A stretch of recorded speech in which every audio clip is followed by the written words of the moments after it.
Hello, everybody, and happy Friday to you wherever you may be. Glad you're right here with us on this February 4th. I'm TJ Holmes. I'm Kiran Chetry. First, we're checking out the latest pictures on this day of departure in Egypt. So we just heard a little bit more about the impact the Egypt protests are having, the movement there in places like Jordan. I want to get you updated on the uprising in Egypt right now. Here's a look. You're looking at what got a chance to talk to Hosni Mubarak, and he said, I can't just leave. I want to give up power. I want to leave, but I can't leave the country. And he said that it's just not something that would be good for anyone. So he doesn't appear to be budging on his point of view, which is, yes, I will leave, but not immediately. We'll see what happens with him. Says the chaos would get worse if he left. Can't imagine anything worse than what we've seen the past couple of days. Well, still to come on this American morning, though. Can you imagine the weather? Slouching, stand up straight, posture, according to a new study, can speak volumes about your potential for success in the workplace. Are we standing tall enough? Nice enough? Okay, great.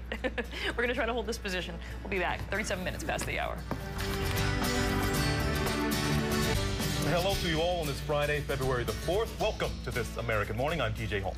I'm Kiran Chetry. Glad you're with us this morning. We're following the latest developments today in Egypt. It's being dubbed the day of departure there. Protesters packing the streets of Cairo. They want Hosni Mubarak to be the one who departs. Their president for 30 years. They're calling for him to leave office. Let's get right to Ivan Watson in Cairo for us this day and Wednesday. Ivan Watson for us this morning. Thanks so much. He had talked about some of the crackdowns that were taking place, but certainly some graphic images were getting out on social media showing the extreme brutality of what was happening on the streets yesterday and Wednesday. And we're going to play a video now that was posted on the web, but we do want to warn you, it is disturbing. It shows someone being run over. It happens very quickly. 17 minutes past the hour now. They may be the biggest crowds we have seen yet in Tahrir Square in Cairo over the past 2 weeks. The sea about policy, because it looks like U.S. officials have been working behind the scenes on ways to, as they're calling it, move the process forward. No outright calls right now for Hosni Mubarak to leave, although it's clearly what the United States thinks is probably in the best interest of Egypt right now. Where do we go now today as we're preparing for yet another huge, massive protest? It doesn't appear that the citizens of Egypt are going to be accepting of him saying he's staying till September. We're also married to Christiane on ABC, our former colleague and dear friend.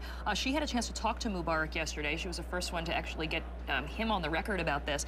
And he basically said, which is interesting, that he would not step down because he thinks it would lead to more chaos. And he also said that we don't understand, or President Obama doesn't understand, the way Egypt works, that if he were to leave, it would be a catastrophe. Well, yes. How do you view that? I mean, is that's right. That was Secretary of State Hillary Clinton speaking out yesterday after we saw the pictures and heard the reports of journalists being chased, harassed, punched, clubbed, some hospitalized, just simply terrorized. Some have ended up locked away and others in the hospital still. This morning, Al Jazeera said that, quote, thugs raided their offices in Cairo, destroying their equipment. So a clear effort to silence the media and keep this story of the Egyptian uprising from leaving its borders. We're going to be speaking right now with Mona El-Tahawi. She was born in Egypt and is a columnist and reporter who was based in Cairo. Now, we've been looking, and welcome, Mona. Thanks so much for getting up with us this morning. We were looking at the pictures of the demonstrations today. These journalists were all telling their harrowing stories, from our own Anderson Cooper 2 different times to many of the other stories in news organizations around the world. And today we see a very different scene. Is it safe to assume that the Mubarak regime has realized that this didn't work and it is going to be a safer place for journalists, or is that too early of an assumption to make? You know, great to get your take on this. I know that you're very close to this story. You're an Egyptian journalist yourself. Thanks so much for joining us this morning. Thanks, Kiran. TJ? Okay. Well, at 24 minutes past the hour now, we have another warning for you that you need to maybe get somebody else in the room to check out that tweet before you hit send. Today's lesson comes to us from Kenneth Cole. Take a look at the tweet he sent for all those. So you probably get great candidates in there somewhere. We told you before the break that we were going to tell you the key to success, how you could possibly climb your way up the ladder, something very simple, and you can do it right now.